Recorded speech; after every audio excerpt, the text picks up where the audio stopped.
अऊज़ु बिल्लाहि मिनश शैतानिर रजीम नहमदु व नुसल्ली अला रसूलिल करीम बिस्मिल्लाहिर रहमानिर रहीम। अस्सलामु अलैकुम दोस्तों, मैं हूं प्रोफेसर तनवीर सादिक अपने चैनल इन्फोटेली से आपसे मुखातब। आज मैं दुनिया के मुख्तलिफ मज़ाहिब के बारे में आपसे थोड़ी सी बात करूंगा। इस वक्त दुनिया की आबादी तकरीबन 8 अरब के लगभग है। बहुत से मज़ाहिब हैं जिनका हिसाब ही कोई नहीं, लेकिन जो बड़े मज़ाहिब हैं उन मज़ाहिब में सबसे ज़्यादा जो लोग हैं वो ईसाई हैं। उनकी रेशो इस वक्त 31 पॉइंट समथिंग 31% से थोड़ी सी ज़्यादा है। दूसरे नंबर पर मुसलमान आते हैं, ये 25% के लगभग हैं। तीसरे नंबर पर हिंदू हैं जिनकी आबादी 15.2% है। ये 3 बड़े मजहब हैं। इसके बाद बुद्ध मत आता है, फिर 5वें नंबर पर सिख है, फिर यहूदी हैं और इस तरह बड़े मजहब हैं। लेकिन मैं इन तीनों के बारे में ही बात करने लगा हूं आज।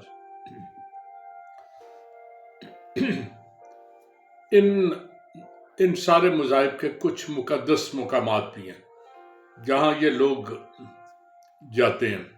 इत्फाक से ईसाइयत में कोई ऐसा मुकाम नहीं है जहां इज्तिमा के बारे में कुरान हकीम में जैसे हिदायत की हुई है या रब्बुल इज़्ज़त ने कहा हुआ है, ऐसी कोई जगह नहीं है। लेकिन उनका जो मुकद्दस तरीन मकाम है वो इटली के अंदर एक छोटा सा वेटिकन नाम से एक छोटा सा कस्बा है। वो कहते हैं लैंडलॉक। वो लैंडलॉक तो है ही कि इर्द गिर्द कोई समंदर नहीं, बल्कि वो इटली रोम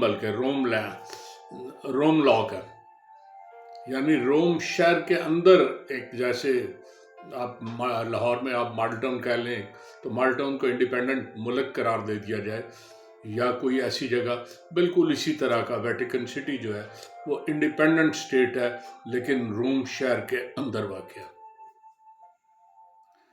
इसकी वजह शोहरत जो पोप हैं, कैथोलिक फिरके के हेड, वो वहाँ रहते हैं। पुराना एक वो म्यूज़ियम भी है जिसमें यादगारें ईसाइयत की मुख्तलिफ वहाँ रखी हुई हैं। यहाँ लोग रोज़ जाते हैं कोई ना कोई, लेकिन यहाँ 2000 लोगों को जाने की रोज़ इजाज़त है। रोज़ाना लोग आते हैं, लोगों ने लिया होता है पास, जो 2000 आ जाएं, बस उनके अलावा लोगों को नहीं आने दिया जाता। ये वहाँ की रिस्ट्रिक्शन है, छोटा सा शहर है, उसी हिसाब से। मुसलमानों के लिए आप सबको, मैं चूँकि मुसलमान हूँ या पाकिस्तान में रहने वाले ज़्यादातर मुसलमान हैं जो मेरा लेक्चर सुना है, उन्हें पता है कि मुसलमानों का सालाना एक इज्तिमा होता है जिसे हज कहते हैं। वो शख्स जो साहिब इस्ताअत है, जो अफोर्ड करता है, जिसके पास पैसे इतने होते हैं कि वो हज पे खर्च कर सके, उस पे हज लाजिम है। चनांचे हर साल हज होता है। पिछले दिनों कोविड की वजह से कुछ फिगर्स गड़बड़ हो गई, वरना 2019 में जो सही मानों में आखिरी हज हुआ था, जिसमें भरपूर शिरकत लोगों ने की थी, उसमें 25 लाख के लगभग लोगों ने शिरकत की थी। अच्छा, वो लोग जो मक्का में जाते हैं वो 4-5 दिन वहाँ वो तमाम जो रसूमात हैं हज की वो अदा करते हैं, लेकिन उसके साथ साथ ये मुसलमानों का एक जज्बा या उनका कि उन्हें हुजूर रसूल करीम सल्लल्लाहु अलैहि वसल्लम से भी बेपना अकीदत। मुसलमानों में सबसे बड़ा जो जज्बा है ना, वो हुजूर से प्यार का है। चनांचे कोई ऐसा बंदा नहीं होता कि जो हज को जाए, कोई शायद मसरूफियत की बना पे कोई एक आध हो जाए, वरना वो सारे लोग जो मक्का जाते हैं वो मदीना भी जाते हैं। चनांचे मक्का और मदीना दोनों जगह की मिला के दोनों जगह पे 25 लाख आदमी शरीक होते हैं, जो दोनों जगह पे बारी बारी वक्त 4-5 दिन मक्का में गुजारते हैं, उससे पहले या बाद में मदीना का भी लाजमी चक्कर लगाते हैं। تو یہ مسلمانوں کا مکہ میں ہونے والا اجتماع سب سے بڑا اجتماع ہے، اسے حج کہتے ہیں۔ دنیا کا سب سے بڑا اجتماع یہ سالانہ اجتماع تھا جو حج کے طور پہ ہر سال ہوتا ہے۔ سالانہ اجتماع یہ سب سے بڑا ہے، لیکن ویسے اجتماع ہندوؤں کا ایک اجتماع ہے جسے کمبھ کا میلہ کہتے ہیں۔ یہ 12 سال میں 4 دفعہ ہوتا ہے، یعنی تقریباً ہر 3 سال کے بعد۔ کہتے ہیں وہاں بے پناہ پبلک اکٹھی ہوتی ہے۔ جو لاسٹ میلہ 2019 میں ہوا تھا اس میں تقریباً 8 کروڑ کے قریب، 8 کروڑ بہت بڑی آبادی، 8 کروڑ کے قریب لوگوں نے شرکت کی تھی۔ کہتے ہیں ایک ہندوؤں کے دیوتا ہے وشنو جب آسمان پر جا رہے تھے تو انہوں نے کوئی پانی پیا یا کوئی پانی وہاں، تو اس پانی کے کچھ قطرے، وہ جو امرت تھا اس کے 4 قطرے نیچے دریا میں مختلف جگہ پہ گرے۔ وہ مختلف جگہ جو تھی وہ الہ آباد تھا، اجین تھا، ناشک تھا، اور بڑا مشہور ان کا ہردوار کا مقام ہے۔ ہردوار تو ویسے بھی وہ سارا سال ہندو جاتے رہتے ہیں، تو ان 4 مقامات پر دریا میں گرے۔ چنانچہ ان 4 مقامات پر وہ دریا دور تک، وہاں کمبھ کا میلہ ہوتا ہے۔